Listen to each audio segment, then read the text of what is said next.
नमस्कार दोस्तों, मैं आचार्य के.एस. शास्त्री सूर्य ज्योतिष केंद्र पर स्वागत करता हूं। मित्रों, आज हमारी जो चर्चा रहेगी वह तुला राशि वाले जातकों के लिए रहेगी।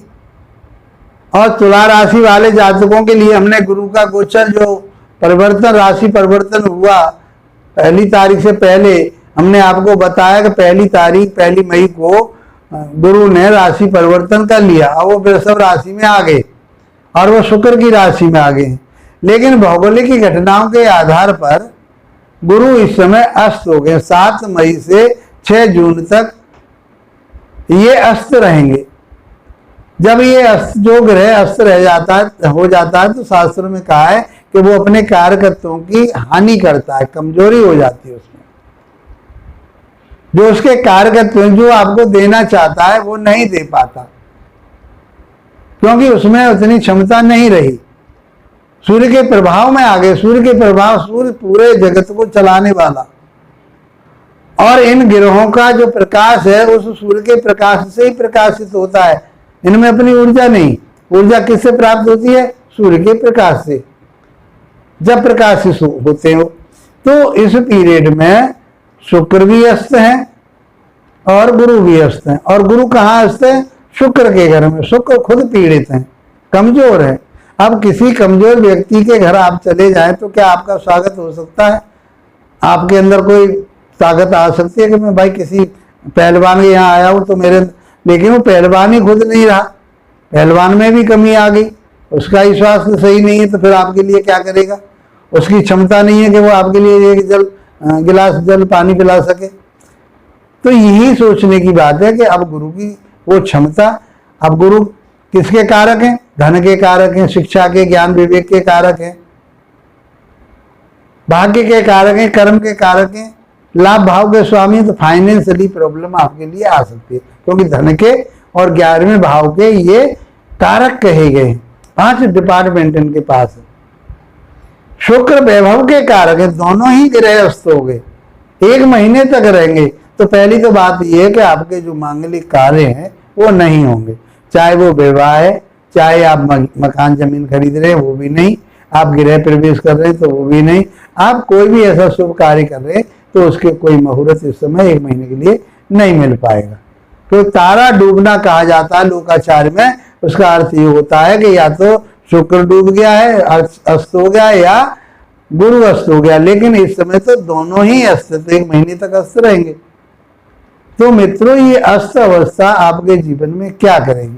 तो तुला राशि वाले जातकों के लिए सूर्यदेव तो एकादश भाव के स्वामी है, उनकी स्थिति अच्छी है। और गुरु जो है वो 3रे भाव के स्वामी और 6ठे भाव के स्वामी।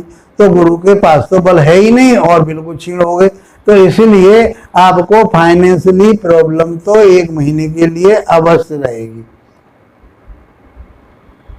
जब हम जिसका गोचर जब हम बता रहे थे कि जब इन्होंने राशि परिवर्तन किया था, उसमें हमने इसके बारे में बहुत कुछ बताया, उनको भी देखिए आप। लेकिन अब उस ग्रह में जान नहीं, देखिए उतार चढ़ाव रहते हैं। अब ये अस्त हो गए, फिर बकरी होंगे, फिर मार्गी होंगे। तो ये उतार चढ़ाव जो बनते हैं वो जीवन में उतार चढ़ाव ही देते हैं। इनका समय पीरियड आपके लिए उतार चढ़ाव वाला देखना पड़ता है। अब जिसकी पत्रिका में गुरु की स्थिति खराब हो या गुरु की दशा अंतरदशा चल रही हो तो उनके लिए रिजल्ट अच्छा नहीं होने वाला। वर्तमान में गोचर भी देखते हैं, दशा अंतरदशा भी देखते हैं और उसके लगन पत्रिका को भी देखते हैं। लगन पत्रिका में उन ग्रहों की क्या स्थिति है, उस आधार पर जब हम फलित कर पाते हैं। तो मान लीजिए आपकी पत्रिका में गुरु की स्थिति बढ़िया नहीं है, शुक्र की भी स्थिति बढ़िया नहीं है, 6, 8, 12 में बैठे हुए हैं, पीड़ित हैं, तो या नीच के हैं, तो आप ये समझिए और उसकी दशा अंतरदशा आ जाए तो मैं समझता हूं आपके लिए ये पीरियड अच्छा नहीं है। तो फाइनेंशियली तो प्रॉब्लम आपको आएगी ही आएगी। और यह चल कहाँ रहे? वो अष्टम भाव में चल रहे। अष्टम भाव का होता है? अष्टम भाव होता है स्ट्रगल का, परेशानी का, अड़चनों का, दिक्कतों का। उसमें कमी आएगी, उसमें और ज्यादा आपके लिए डिस्टर्बेंस होगा, क्योंकि ये उस चीजों को संभालने लायक है ही नहीं है। तो इस स्थिति के देखते हुए यहां से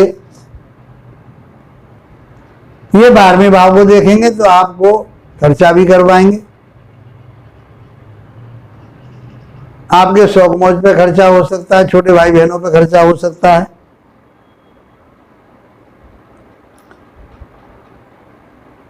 धन में कमी हो सकती है। तीसरे भाव को नहीं देख रहे, यहां से सप्तम भाव से अष्टम भाव में बैठ करके आपके सेकंड भाव धन भाव को देख रहे हैं, तो धन में भी कमी करेंगे ही करेंगे। और आप जो खर्चा कहाँ होगा, भूमि पर, भवन पर, वाहन पर, इन सारी चीजों पर आपका खर्चा हो सकता है। तो इन सारी चीजों से अपने विवेक से, अपने ज्ञान से आपको चलना पड़ेगा, समझना पड़ेगा। तो गुरु की स्थिति इस तरह की आपकी राशि के मुताबिक बनती है। ये खगोलीय घटना है। जब 11 डिग्री के अंदर आ जाता, सूर्य के जब 11 डिग्री के समीप आ जाता है ये गुरु, तब वो अस्त हो जाता है। हर ग्रह की अलग अलग डिग्रियां होती हैं, कौन सा ग्रह इतनी डिग्री पे आ जाएगा तो अस्त हो जाएगा।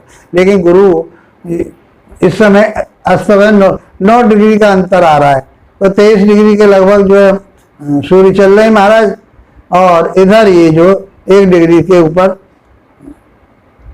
ये चल रहे हैं, गुरु चल रहे हैं। तो इन दोनों का जो अंतर आता है वो लगभग 9 डिग्री के अंतर आ जाता है। तो इस समय ये अस्त रहेंगे, 1 महीने तक रहेंगे, और दोनों ग्रहों के अस्त होने से आपके लिए फाइनेंशियल प्रॉब्लम हो सकती है, भूमि भवन वाहन पर खर्चा हो सकता है। तो उसे सोच समझ करके करें। 1 महीने के लिए आप रुकें, तो मेरी सलाह ये है कि आप रुकें और उसके बाद में मुहूर्त दे करके जो भी आपको अच्छा लगे तब फिर उस काम को करना। चाहे आपको रजिस्ट्री करानी है, चाहे आपको वैवाहिक जीवन, वैवाहिक की बात है, विवाह होने का तो मुहूर्त मिलेगा ही नहीं, और आपको प्रवेश का भी, गृह प्रवेश का भी नहीं मिलेगा। तो आप इन सारी चीजों के लिए बचना चाहिए। अब करें क्या?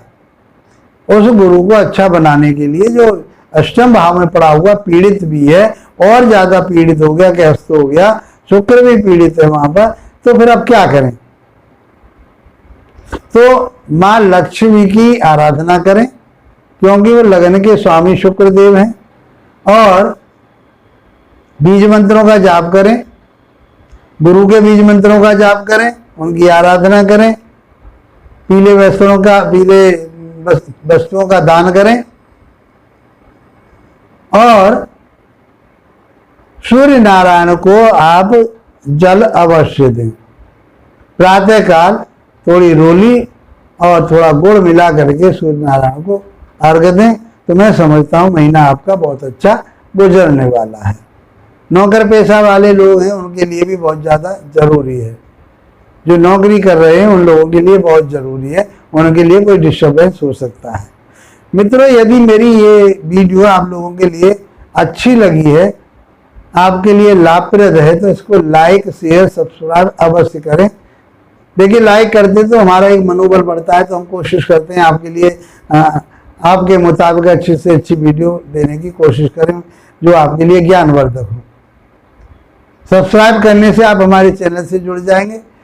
शेयर करने का अर्थ है कि आपके मित्र भी उसका लाभ उठा सकते हैं। मित्रों, आपका ये महीना बहुत अच्छा रहे, उन्नति वाला, तरक्की वाला रहे। इसी के साथ आप लोगों का धन्यवाद। नमस्कार।